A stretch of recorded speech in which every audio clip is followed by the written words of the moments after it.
जी question हमको दे रखा है 106। इसमें पूछा है rank the following in decreasing order of basic strength.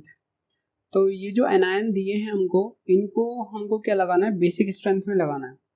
तो देखो जो बेसिक स्ट्रेंथ होती है वो डायरेक्टली प्रोपोर्शनल होती है 1 upon stability of anion and also inversely proportional to dispersion of negative charge. अब देखो हमें यहाँ देखना क्या होगा कि एक तो स्टेबिलिटी देखनी है एनायन की, जितना ज्यादा एनायन स्टेबल होगा उतनी कम उसकी बेसिक स्ट्रेंथ होगी, या फिर डिस्पर्जन नेगेटिव चार्ज का ज्यादा हो रहा है, मींस साइज अगर ज्यादा है एटम का तो वहां पे डिस्पर्जन ज्यादा होगा, जब भी डिस्पर्जन ज्यादा तो बेसिक स्ट्रेंथ हो जाएगी कम। अब देखो जो हमको एनायन दिए हुए हैं, हमको ये भी पता होता है कि जो स्ट्रॉन्ग अगर एसिड है हमारा तो उसका जो कंजुगेट बेस होगा वो वीक होगा, मींस स्टेबल होगा एनायन। जब एनायन स्टेबल होगा मींस वीक कंजुगेट बेस होगा। वीक कंजुगेट बेस किसका होता है, स्ट्रॉन्ग एसिड का। तो देखो इनके एसिड बना लेते हैं हम, यहाँ पे सब में H ऐड कर देंगे, फिर जब हम एसिडिक ऑर्डर लिखेंगे तो देखो क्या आएगा कि इसका C का आ गया एसिड, देन एसिडिक ऑर्डर इसका आएगा CH3 CH2SH, then CH3 CH2OH, then CH3 CH2 C triple bond CH। ये जो आया हमारा एसिडिक ऑर्डर आया। अब जो इनके कंजुगेट बेस आएगा, एनायन मींस स्ट्रॉन्ग एसिड का वीक कंजुगेट बेस होगा, तो इसका जो कंजुगेट बेस होगा वो वीक हो जाएगा। फिर इसका लिखेंगे,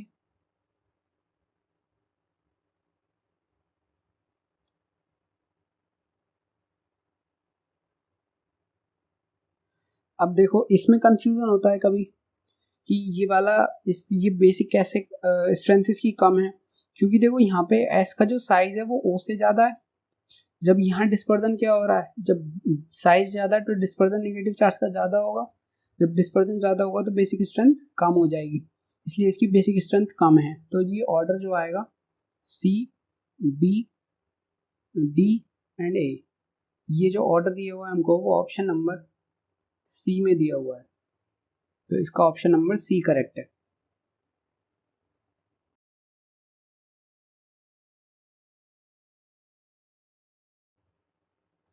अब बात करते हैं क्वेश्चन नंबर 107 की। इसमें जो कंपाउंड दिए हुए हैं, इसमें क्वेश्चन दिया हुआ है among the given compound choose the two that yield same carbocation on ionization. तो इसमें क्या जो 4 कंपाउंड हमको दे रखे हैं इनका हमको आयनाइजेशन करवाना है, फिर उसमें देखना है कि आयनाइजेशन होने के बाद जो कार्बोकेटायन बनना चाहिए वो सेम बनना चाहिए। तो देखो ए का जब आयनाइजेशन कराएंगे मींस Br माइनस लीव कर जाएगा, तो जो कार्बोकेटायन बनेगा हमारा वो ऐसे बनेगा, इस वाले में भी Br लीव करेगा, इसमें कार्बोकेटायन बनेगा यहाँ पे, इस वाले में देखो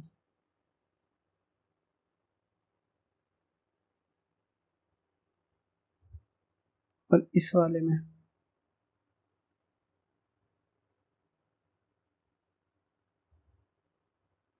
देखो अब इस वाले केस में अगर हम यहाँ से हाइड्राइड शिफ्ट करा दें तो सेम कार्बोकेटायन बन जाएगा जैसे ए में बना हुआ है, मींस इसका जो आंसर होगा वो ए और बी में ये और ये कार्बोकेटायन दोनों सेम आ रहे हैं, तो इसमें ए और बी ऑप्शन जो है वो दोनों सेम कार्बोकेटायन बनेंगे, और ये ऑप्शन नंबर हमें सी में दिया हुआ है।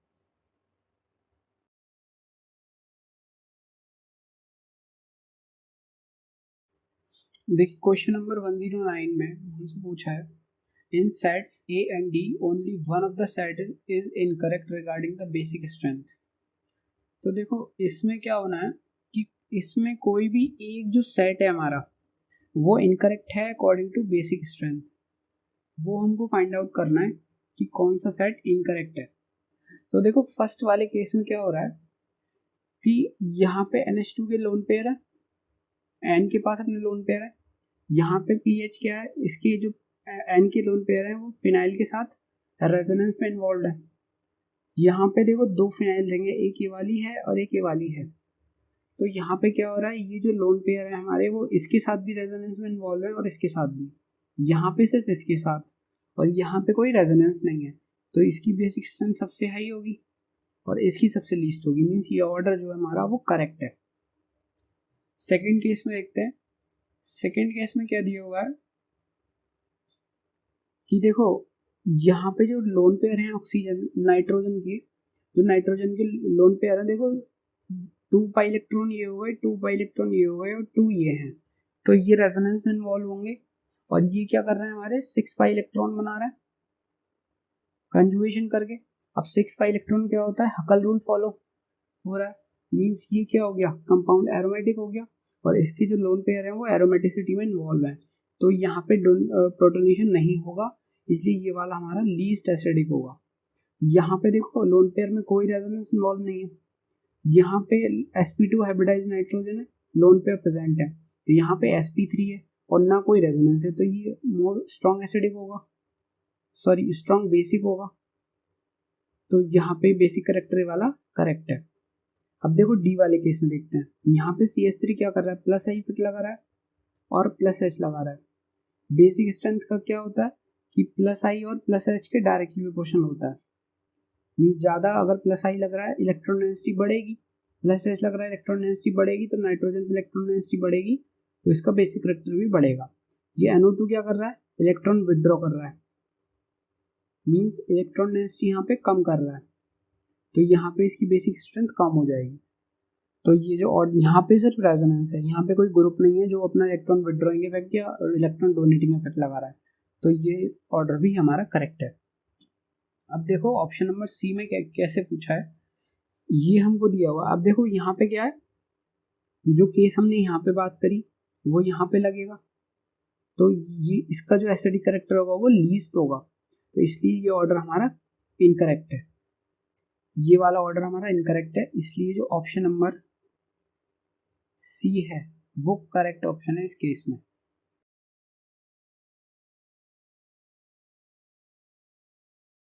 अब हम देखो क्वेश्चन नंबर 110 देखते हैं। इसमें दिया हुआ है dipole moment of which ketone is maximum. तो देखो हमको कीटोन दे रखे हैं, तो इस केस में हमको डाइपोल मोमेंट निकालना है कि इसमें किस का डाइपोल मोमेंट मैक्सिमम है। तो देखो सी वाले केस में क्या हो रहा है, अगर हम चार्ज सेपरेशन करेंगे तो कुछ ऐसा कंपाउंड बनेगा। अब देखो यहाँ पे ये जो रिंग हो गई हमारी वो एरोमेटिक हो गई, क्योंकि देखो 2 पाई इलेक्ट्रॉन है, ये एरोमेटिक रिंग हो गई। अब ये जब एरोमेटिक रिंग हो गई मीन्स ये हाईली स्टेबलाइज हो गई और चार्ज सेपरेशन भी हो गया। जब हमारा चार्ज सेपरेशन हो गया तो यहाँ पे जो डाइपोल मोमेंट होगा वो हाईएस्ट होगा, क्योंकि एरोमेटिक जब रिंग बन गई तो यहाँ पे चार्ज सेपरेशन मीन्स परमानेंट रहेगा, क्योंकि जब एरोमेटिक रिंग स्टेबलाइज्ड हो गई, हाईली स्टेबल स्टेट में पहुंच गया, तो वो ऐसा दोबारा बनना नहीं चाहेगा। तो यहाँ पे जब चार्ज सेपरेशन परमानेंटली हो गया तो यहाँ पे डाइपोल मोमेंट हाईएस्ट होगा।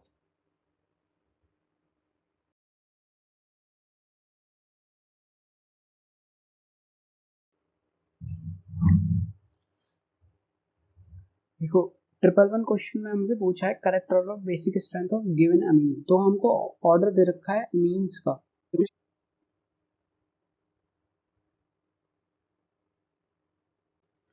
ये हमको ऑर्डर दिया हुआ है बेसिक स्ट्रेंथ का अमीन्स के, हमको ये बताना है कि इसमें कौन सा करेक्ट ऑर्डर है।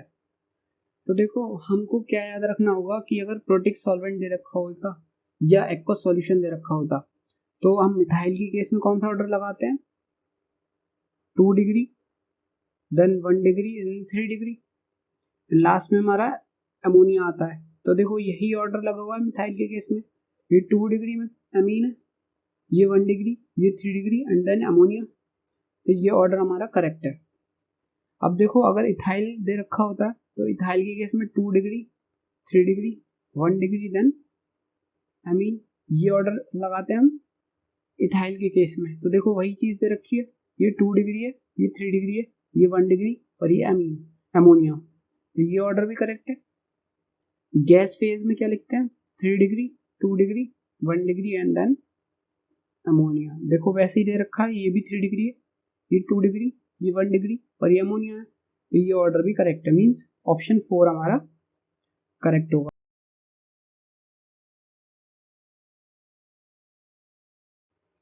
क्वेश्चन नंबर 112 देखते हैं। इसमें ऑर्डर ऑफ बेसिक स्ट्रेंथ बतानी है जो गिवन कंपाउंड है। देखो इस क्वेश्चन में हमको बेसिक स्ट्रेंथ बतानी है।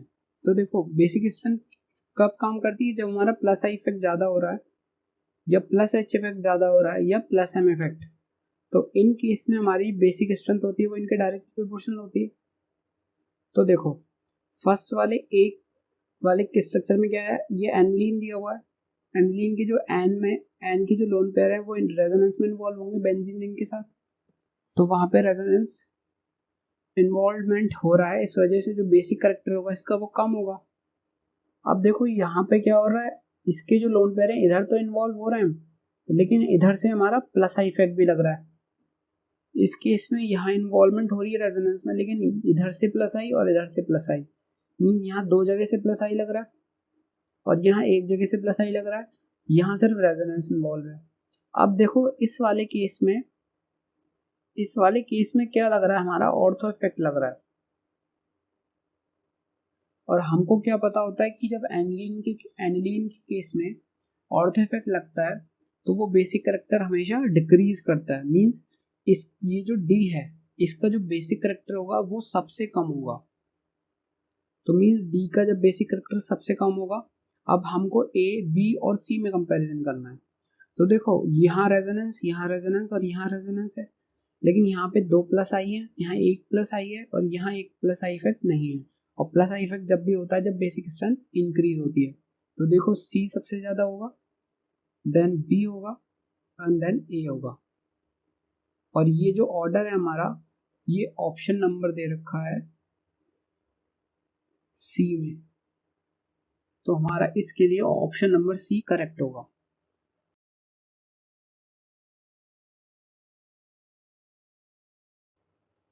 ये हमको क्वेश्चन नंबर 113 दे रखा है कि carbon carbon double bond length बतानी है कि मैक्सिमम किस में होगी।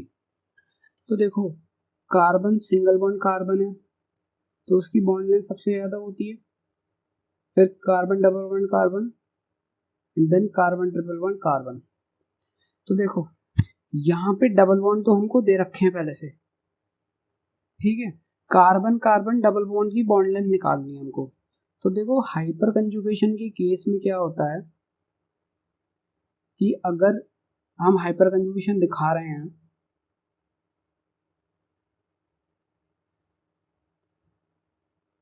तो देखो ये बॉन्डिंग इधर शिफ्ट होगी, ये इधर शिफ्ट हो जाएगा, CH2 C पे H, ये double bond CH single bond CH2 plus. तो देखो यहाँ पे इस जगह सिंगल बॉन्ड आ गया, यहाँ पहले क्या था डबल बॉन्ड था, यहाँ सिंगल बॉन्ड आ गया। मींस इसका मतलब ये है कि जितने ज्यादा अल्फा हाइड्रोजन होंगे उतना ही हमारा हाइपर कंजुगेशन स्ट्रक्चर बनेंगे, हाइपर कंजुगेशन स्ट्रक्चर्स उतने ही ज्यादा बनेंगे। अब जितने ज्यादा हाइपर कंजुगेशन स्ट्रक्चर बनेंगे तो डबल बॉन्ड की जगह उतनी ही बार सिंगल बॉन्ड आएगा। तो इसका मतलब क्या हुआ कि जब उतनी ही बार सिंगल बॉन्ड आएगा तो सिंगल बॉन्ड की बॉन्ड लेंथ क्या है, डबल बॉन्ड से बड़ी है। तो जब अल्फा एच ज्यादा, हाइपर कंजुगेशन के स्ट्रक्चर ज्यादा, तो सिंगल बॉन्ड कैरेक्टर आएगा, मींस बॉन्ड लेंथ भी हमारी ज्यादा होगी। तो देखो यहाँ पे अल्फा एच सबसे ज्यादा किसमें है, यहाँ पे देखो ये अल्फा कार्बन है, 3 अल्फा एच इसके पास, ये अल्फा कार्बन, ये अल्फा कार्बन, देखो 3 और 3 6 एच इसके पास, यहाँ पे ये अल्फा ये और ये, यहाँ पे 4 अल्फा कार्बन है और 12 अल्फा हाइड्रोजन है। और देखो इस केस में कोई भी अल्फा हाइड्रोजन नहीं है, तो देखो यहाँ पे क्या होगा, hyper conjugation structure 12 alpha H है, तो यहाँ पे 12 हाइपर कंजुगेशन स्ट्रक्चर होंगे, मीन्स उतनी ही बार सिंगल बॉन्ड करेक्टर जनरेट होगा। सिंगल बॉन्ड करेक्टर जनरेट होगा तो बॉन्ड लेंथ ज्यादा होगी, इसलिए जो हमारा ऑप्शन नंबर है वो ऑप्शन नंबर सी करेक्ट है।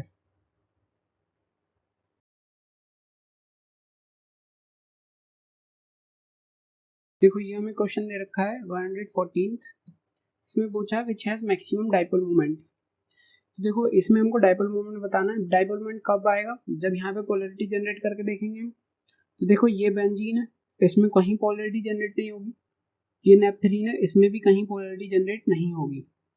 और देखो इस केस में क्या हो रहा है, यहाँ पे पार्शियल चार्जेस जनरेट हो जाएंगे, या फिर हम कंप्लीट शिफ्टिंग भी करके देखें तो ये ऐसे जनरेट हो रहा है।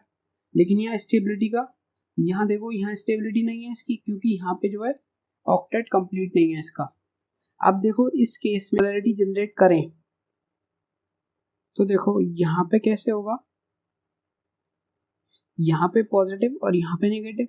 अब देखो ये जो रिंग है हमारी, ये एरोमेटिक हो गई, 2 पाई इलेक्ट्रॉन है, हकल रूल फॉलो हो रहा है, मींस यहाँ पे स्टेबिलिटी आ गई। अब स्टेबिलिटी आ गई तो चार्ज सेपरेशन रहेगा। अब जब चार्ज सेपरेशन रहेगा तो डाइपोल मोमेंट इसका इंक्रीज होगा, मींस ऑप्शन नंबर सी में जो है वो मैक्सिमम डाइपोल मोमेंट होगा। तो इसका ऑप्शन सी हमारा करेक्ट है।